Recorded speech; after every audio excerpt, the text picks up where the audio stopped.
Welcome back to the art room. This week we're going to look at a winter tradition about the Nisse. Here in America, we often refer to the Nisse as a gnome. It's also called a brownie in some cultures.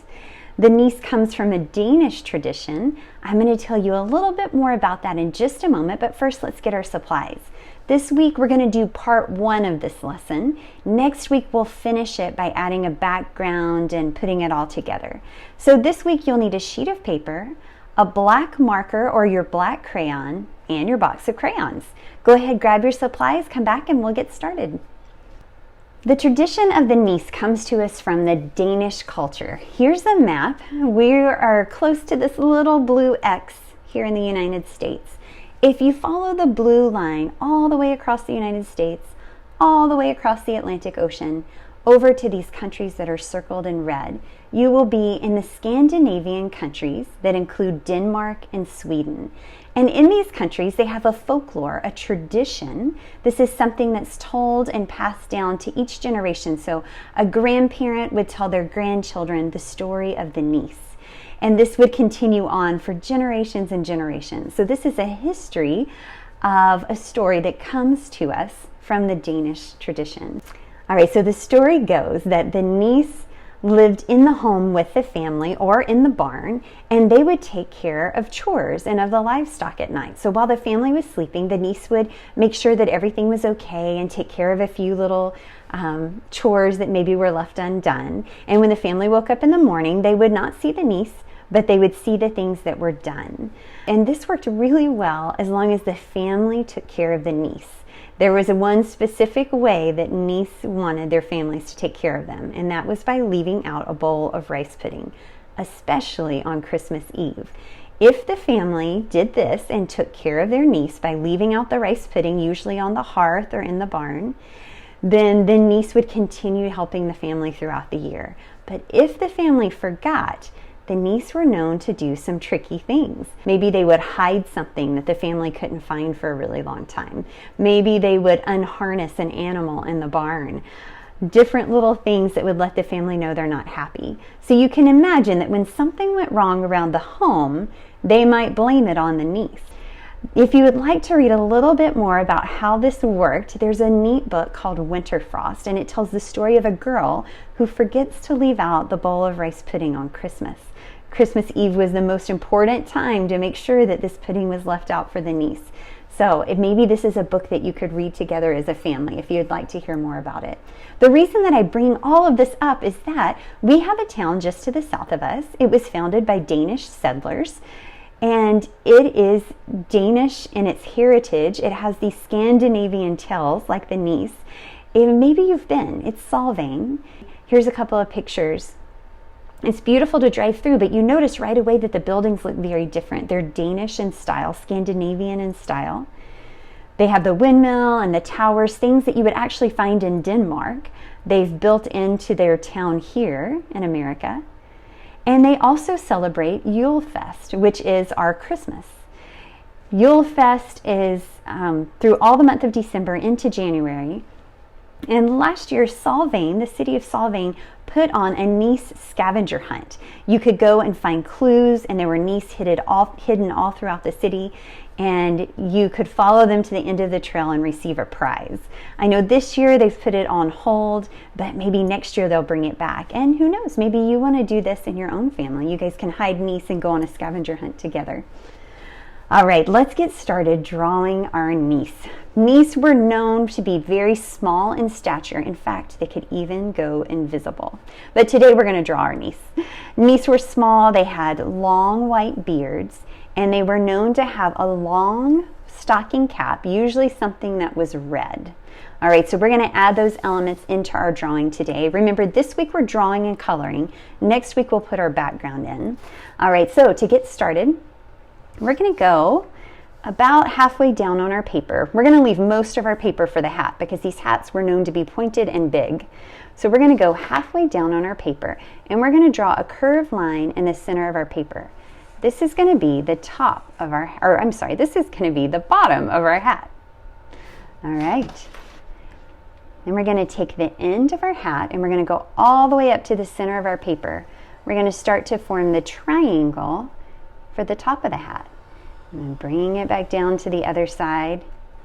So now we have his hat. All right, the Nisse's hat is so big we can't even see his eyes, but we can draw a curved line here for his nose. It's sitting on top of his nose. All right, we're going to draw another larger curved line for the body of our Nisse. And then in between, we're going to draw a wavy line for his beard. So I'm going to start about halfway. I'm going to make a nice big bushy beard. All right, the Nisse has a lot of work to do. He definitely needs 2 feet. Again, I'm just drawing curved lines and connecting them back to the body. And he also needs his arms. I'm going to start where the hat meets the body. I'm going to draw a curved line here, a big curved line for his arm, and a little curved line for his hand. Same on the other side, big curved line for his arm, little curved line for his hand. All right, for fun, let's add some pattern to the top of his hat. Remember that pattern is a repeated shape.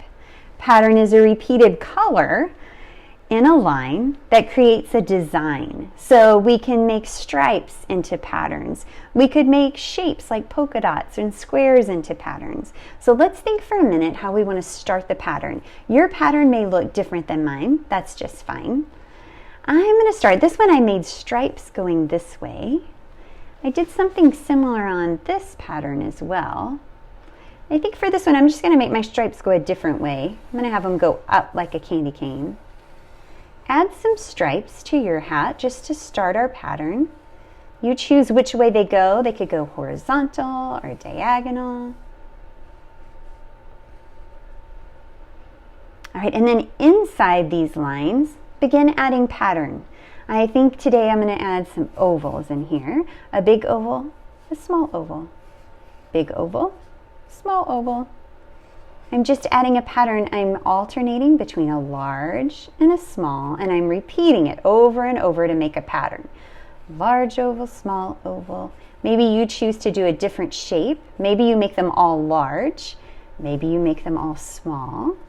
You get to be the designer.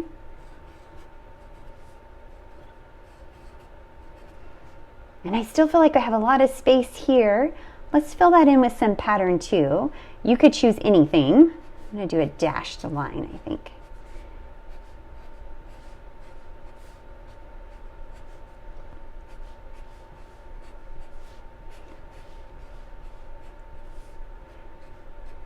You could make your pattern more elaborate. That means with more detail if you would like to.